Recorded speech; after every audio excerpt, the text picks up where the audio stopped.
and a new day will dawn for those who stand alone. And the forests will echo with laughter.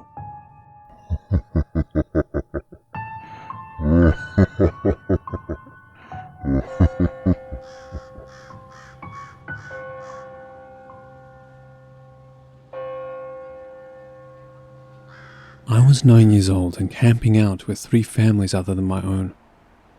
I was sleeping in a small tent with one of my close friends when something woke me up. I listened and heard nothing from outside at first, so I opened the tent zipper enough to see the fire was out, so I knew the adults must be asleep. I closed the zipper and lay back down. Shortly after I laid down, I heard a high-pitched voice from outside the tent telling me to Come out and play. I would have thought it was a person, but it was repeating itself over and over again, and moving close to the tent, then far away, all the time circling the tent. I opened the tent and looked out, but it was pitch black. At this point, I tried to wake the friend I was in the tent with, but he pushed me off. I tried again more violently this time, and he woke up. I told him I heard something outside, but he must not have been fully awake because he just mumbled something and lay back down. After I talked to my friend, I tried to go to sleep, but the voice kept me up. I don't know when exactly, but somehow I drifted off to sleep. The next morning, I told my friend who had been in the tent about it, and he said he remembered being annoyed that I woke him up. So to me, that means I wasn't dreaming. I'm almost certain I was fully awake, so I doubt I just hallucinated it. I know this didn't lead anywhere satisfactory, but this is my true story about paranormal activity.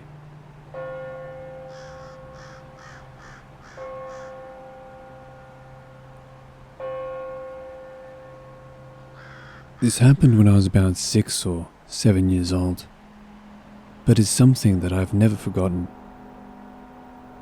My dad belonged to a karate group, and every year during the summer, members from the association would get together in the mountains at a camp, participate in different martial arts workshops, and have a good time.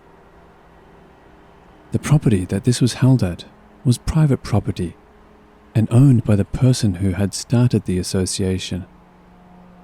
The camp would only last about 3 to 4 days before everyone went home. It was common for people to bring their spouses, kids, and pretty much the whole family. So my dad always took me with him, and we camped out in a tent. My mum stayed home. My dad would just let me run free during the day since everyone knew each other. I usually stayed fairly close by, playing in the woods or playing with other kids, and I often checked in with my dad throughout the day. While the property was several acres, it was also fenced in, and I was left with specific instructions to never go beyond the fence. One year we were camping, and before leaving for a workshop, he told me to make sure the tent flap was closed and to not leave it open if I left, so somebody wouldn't get the bright idea to steal something. Pretty much everyone at the camp knew each other, and for the most part were decent people, but still to be on the safe side. I agreed, and he left to join some of the other members while I hung out in the tent. It wasn't long before I got bored of sitting in the tent and decided to take a walk in the woods. As I was leaving, I decided to leave the tent flap open about halfway and my Siamese cat stuffed toy animal inside. There were some other tents around our area, but there was no one around, or so I thought, because everyone was busy with the workshops, and I figured it would be okay. I wasn't gone for more than an hour when I got back to the tent, and although nothing was out of place, I immediately could tell something was off. I looked around, and to my dismay, I could see that my stuffed Siamese cat was gone. I was heartbroken. Where could it be? Clearly, somebody took him. On a mission to find my stuffed animal and the person who took him, I stepped out of the tent, and that is when I saw him. Sitting just inside the opening of his tent, not far from ours, was a man with a mustache, holding my cat. He sat there and waved at me. I stood there and stared at him, not knowing what to do. Like so many others, I was raised to be polite and to always be nice. Just be nice. So normally, I would have gone over to him to see what he wanted and get my cat back. This time, I had a sick feeling deep in my gut that if I did that, I would never see my family ever again. He beckoned me to come over to him and tilted my stuffed animal in his hands. I had an internal struggle going on inside of me at that moment. Should I go tell someone that this man stole my stuffed animal? I was afraid that I would get yelled at if I did. I also knew that I couldn't let this man take my stuffed animal from me. Finally, I gathered up the courage and ran full tilt towards the man, grabbed the stuffed animal from his hands and ran past him with a fury until I found a trusted adult. I never told my dad or anyone at the camp about what happened. It wasn't until recently that I mentioned to my dad for the first time what happened that day. And concerned, he asked why I never said anything. He also said that the description of the man with the mustache didn't match the description of anyone he knew within the association. He told me that I should have told him or somebody else, and that what would have happened is that about 20 angry martial arts experts would have kicked the guy's ass. To this day, I still have my Siamese stuffed animal, and both of my kids have also played with him at some point. He is known as the stuffed animal that Mum rescued from the creepy man who stole him. While I don't regret running and grabbing my kitty from the man, I do regret not telling someone about it. He clearly didn't belong at the karate camp and had bad intentions. I often wonder about how many other people he had done a similar thing to, and had I told someone, the bastard might be sitting in jail instead of doing who knows what to others. So, creepy perverted stuffed animal thief, let's never meet again.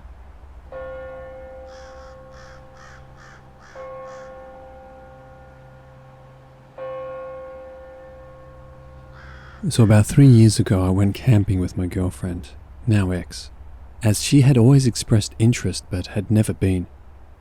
The spot we went to is in the Huron National Forest, and is my go-to camping spot as it's hidden deep in the forest, and the access to the trails is close and easy for ATVs, etc. My family has been going to this spot for about 6 years, and my friends that introduced me about 10 or so years. We went for a weekend trip, and I'm glad we didn't go any longer. When we got there, everything was going well, except we did notice a group of people that were hanging out next to our campsite, but they were just stargazing and ended up leaving. Then around midnight is when the weird stuff started to happen. At first it sounded like someone was laughing at us, but the laugh never ended and got very high-pitched as it kept going.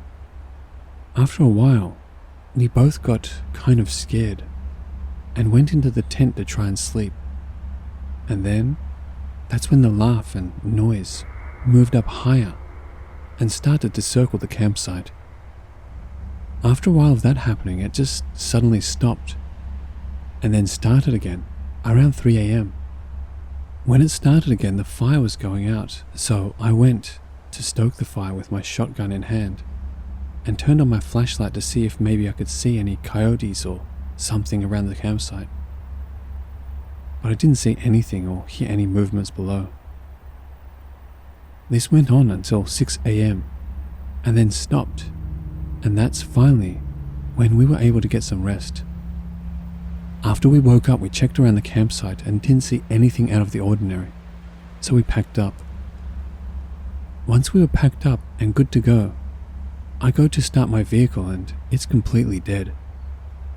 That really freaked me out, as I'm always paranoid about leaving things plugged in that kill the battery, and made sure everything was closed properly and unplugged.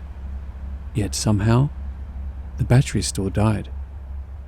I was able to get a jump from AAA. That phone call was hard to explain, and the lady who took the call didn't believe me, but at the end, we both laughed. After that happened, I told my friend who had shown me the campsite, and also has a cabin in the same forest, about what happened, and he got freaked out. He told me about 2 incidents, which he has had, one at the campsite and one at his cabin. At the campsite, he stated that one night after we had all returned from trail riding and went to bed, he stayed up to hang out by the fire and have a few drinks. While he was hanging out, he was just looking off into the distance and saw a pair of eyes up in the trees looking directly at him. He described them as bioluminescent eyes. He flashed his high-powered flashlight at them, but there was nothing there. And as soon as the flashlight turned off, they were there, looking right back at him. So he packed up and went right to bed. He didn't tell us because he didn't want to scare us. At the cabin, he was hanging out with his brother, and they were both just chilling by the fire outside when they both saw a pair of eyes looking at them from a trail that leads into the woods. They stated that at the height the eyes were looking at them, whatever it was had to be 7 foot tall or more. They started shooting at it with their rifles, and the eyes disappeared, but once they were done, they reappeared and were closer. At that point, they both freaked out and got back in the cabin, and they did not leave until daylight. We have no idea what this could have been, but all felt very scared when those events were happening. I don't really know what it could be, but I haven't felt that scared since.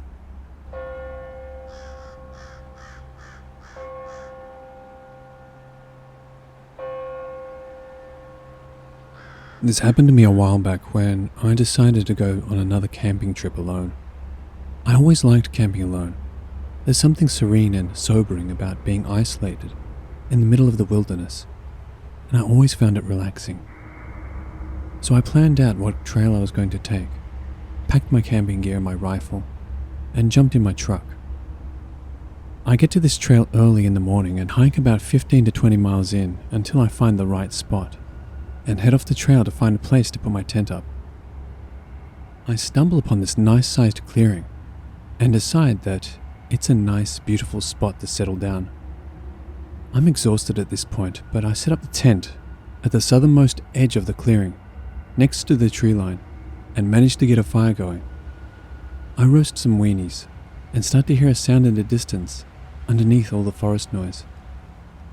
It sounded like an animal, almost likely a deer with a lame leg, as it sounded like the animal was making a walking, dragging noise. I felt bad for the poor guy, but it was too far away, and it was getting dark, so I couldn't really go find it and put it out of its misery. I think nothing of it after that, and go about eating my food. After I eat, I douse the fire and crawl into my tent and insert myself into my sleeping bag. I decide that even in my exhausted and relaxed state, I just can't go to sleep. So I pull out a book I brought with me and start to read by the light of my lamp. Hours go by, and I hear that sound again, this time closer, right at the opposite side of the clearing. Surprised, I put my book down and listen to this animal drag across the clearing towards my tent. It's really loud at this point, and it now sounds like the hooves are all being heavily planted, with the dragging noise following seconds later, like the deer is dragging something along. It makes it to about what I assume is the middle of the clearing and stops, and I hear nothing. No breathing. Not a sound from this animal. I unzip the tent and look into the clearing, Nothing but trees and darkness. Unnerved at this point, I zip the tent back up and sit there listening for other noises. Nothing. Just the crickets and the breeze. I decide that there are a lot of strange noises in the woods and tried not to let it bother me. Besides, I had my rifle. I start to doze off when I hear men's laughter off in the distance to my right, then women's laughter and sticks snapping far off to my left. I'm up now, wondering if what I am hearing is really what I am hearing, or just a product of being half asleep. I hear more faint laughing from a couple other different directions, all different, i.e. old men, old women, even children. And I confirm that it's real. The noises are closing in, and I grab my rifle preparing to fire a warning shot off in the air, in case they came too close. Something about this laughter, how far in I was, the noise earlier, and the time of night told me that this was not just another family strolling through. I was on edge enough already, but then I noticed that the nightlife was dead quiet. Not even the wind was making any noise. I decided enough was enough. I unzipped the tent and fired a shot into the night. I sat there and surveyed the tree line. I saw nothing. I listened intensely to my surroundings. No laughing and the forest sounds had returned. Relaxing just a bit, and figuring that scared whoever off, I sat down, and in my exhausted state, I fell asleep. I woke up later in a cold sweat, racked with anxiety, and it was still dark outside. I immediately hear two people whispering not too far from my tent. Alert, I grab my rifle and listen to what they are saying. I can't make out much, but I hear something about being lost, so I shout, "Hey, who's there?" The voices fall silent. I shout again, "Are you guys lost? Who's there?" Suddenly, a huge burst of flame, like a flamethrower, erupted from the middle of the clearing, illuminating several silhouettes of people just standing around. In shock, I fire my rifle, blowing a hole in the front of my tent, and it goes dark.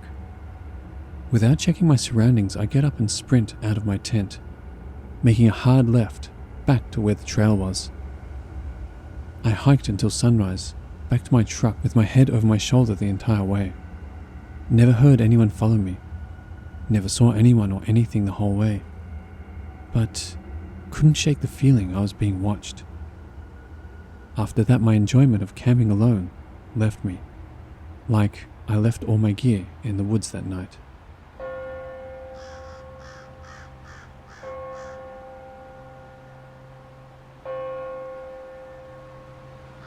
Growing up, I had a childhood friend that lived relatively close by, and we were like two peas in a pod.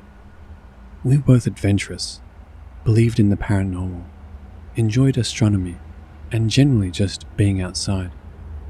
She was born in Alaska, and her dad had lived there for quite a while, so they were always into camping, hiking, fishing, skiing, you name it. It was with my friend's family that I got introduced to fishing and did a lot of camping.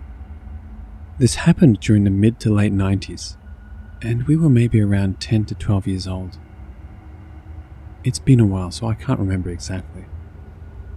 One camping trip, we went to this lake in the forest that was surrounded by a meadow, and feeding the lake was a small stream leading out of the woods.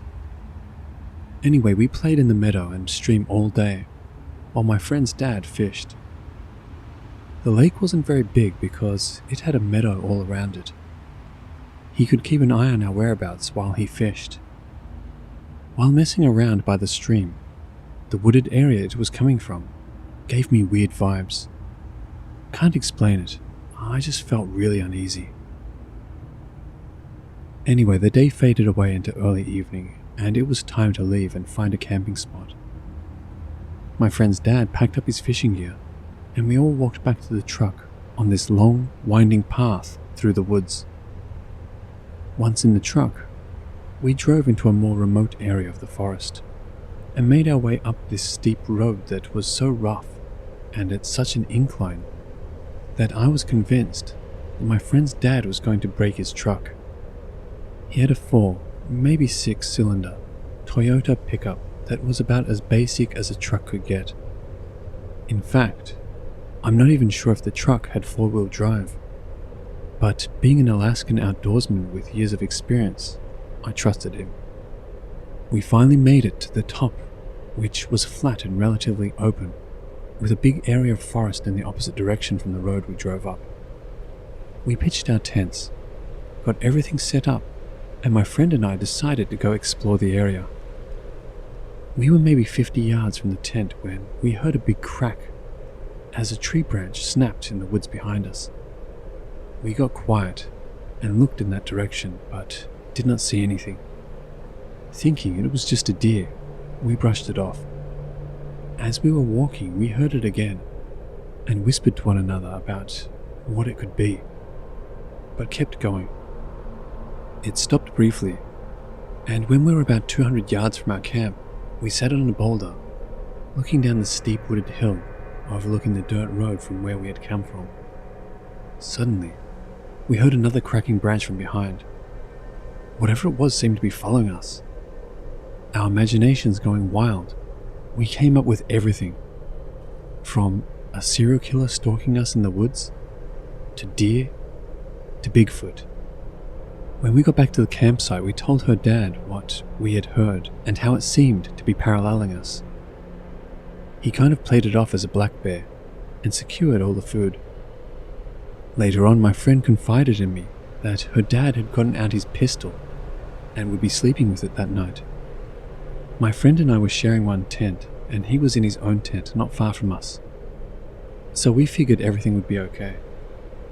I awoke sometime in the middle of the night to hearing something or someone walking outside.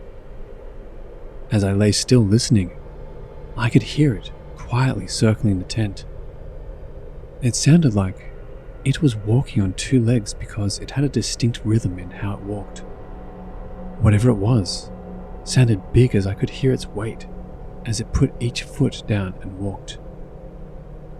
I could even hear relatively quiet but deep, heavy breathing at times.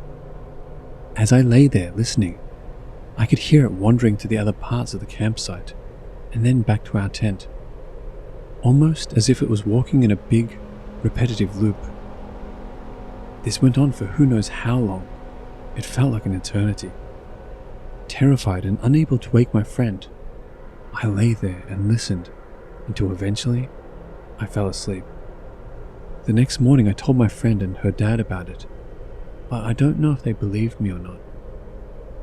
Interestingly, absolutely nothing in the tent was disturbed in any way. The ground was not very soft, and in some places was covered in grass, so there were no footprints either. This is something that I've never been able to explain, and to this day lingers in the back of my mind when camping. I always wonder what it was that walked around our tent all night.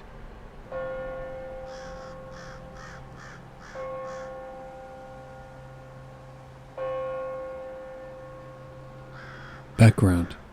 From 1993 to 1998, every summer I attended a Christian youth camp for girls. Camp lasted 4 days, 3 nights. There were about 200 girls at the camp, and it was about a 1.5 to 2 hour drive away from our homes. Some of the camping areas were tent only, others had A-frames, and at least one of the camping areas had longhouses. The campground is called Ensign Ranch. You can look online to see pictures of what these different camping areas look like. It's a really safe campground, and we had a lot of fun every year. In the evenings, we would tell spooky stories, pretty typical stuff for youth camps. On the last night of camp in 1996, I was 15 at the time. There were several of us girls on the top level of our longhouse. It was past bedtime, so we were quietly telling scary stories. I had told a couple, one with the help of a friend. I'll call her Lily. I don't remember the specific stories from that night, just typical and the hook was hanging from the car door stuff. After a couple of hours of spooky stories, Someone else was talking and I was getting really tired and could hardly keep my eyes open. Then some of the girls asked me to tell one more story. So I start telling a story, making it up as I go. Just typical, on a dark night, in the woods, not far from here, type of beginning. Next thing I know, I wake up, lying flat on my back. As I'm waking, I realize I'm still talking. But once I become aware of my own talking, I couldn't remember what I was saying, or trying to say. I was fully awake then. I finished by lamely saying something like, "They all died, the end." I looked around me at the girls, who were all staring wide-eyed at me. A couple of the girls were quietly crying, mouths open in horror with tears streaming down their faces. My friend Lily whispered, "That was the creepiest thing I've ever heard." The girls that weren't crying nodded in agreement. I said I was tired and we should all go to bed, as all of the other girls moved away to their sleeping bags. I asked Lily and another girl, I'll call her Sarah, what I had said. I admitted to them that I had fallen asleep and couldn't remember anything. Lily and Sarah exchanged glances, and Lily paused before saying, "That just makes it worse." Sarah nodded in agreement and said she didn't want to retell it because it was that creepy. Now at this point, if it had been just Lily and one or two of the other girls that were in that group, I would have thought they had realized I was asleep and were just messing with me. But Sarah was, and still is, a very serious person who doesn't have much of a sense of humor, doesn't like pranks, even innocent ones, and is honest almost to a fault. So I went to sleep feeling unnerved but exhausted. A few hours later, I was being shaken awake by one of the adult camp leaders. She told me to gather my things and follow her. I sleepily and awkwardly carried my stuff down the ladder and followed her outside. 2 other camp leaders were standing next to a tent. They told me to put my items inside and then come talk to them. Inside the tent were 2 of the younger girls, 12 or 13, that had been listening to the scary stories, and who had been crying when I woke up. They wouldn't look at me, just laid there, sobbing. When I went back outside to talk to the leaders, they said Lily had showed up at their tent with the 2 sobbing girls. The girls were crying and kept saying that they wanted their parents to come get them. Lily explained about the scary stories and about mine being the one that made them cry. The leaders asked me what I had said. I admitted I had fallen asleep and honestly didn't know. The leaders said Lily refused to tell them what I said, and the 2 girls just sobbed harder the more they tried to talk to them. They explained to the girls that they weren't going to call and wake their parents at 3 a.m. and have them drive over an hour just because of spooky stories. Plus, we were all going home the next day. As a punishment for scaring the girls, the leaders made me sleep in the tent with them while the leaders went to sleep in the longhouse. The girls cried for a bit, and then we all fell asleep. They were both gone from the tent when I awoke in the morning. To this day, I have no idea what creepy story I told. No one that was there has ever been willing to tell me any of the details. Several years afterward, Lily told me that she would randomly have nightmares because of it. The only details I ever had answered were, my voice sounded the same as usual. My eyes remained closed for the majority of the story, which creeped them out more. And the story was coherent and made sense up until the end, when I lamely finished speaking. Again, if it had only been Lily and a few of the other less serious girls, I would know they were just screwing with me. But Sarah and most of the other girls that were there, including the one that cried most of the night, ever being part of a prank on me, just doesn't seem probable.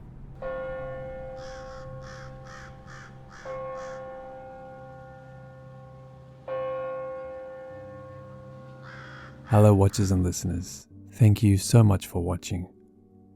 As always, a big thank you to all of the Reddit users who kindly allowed me to use their stories. If you want to help support this channel, you will find links to both my Patreon and my Teespring store in the description below, so feel free to have a look. And the biggest thank you to all of you who continue to support me. I truly do appreciate it. And remember, Papa loves you.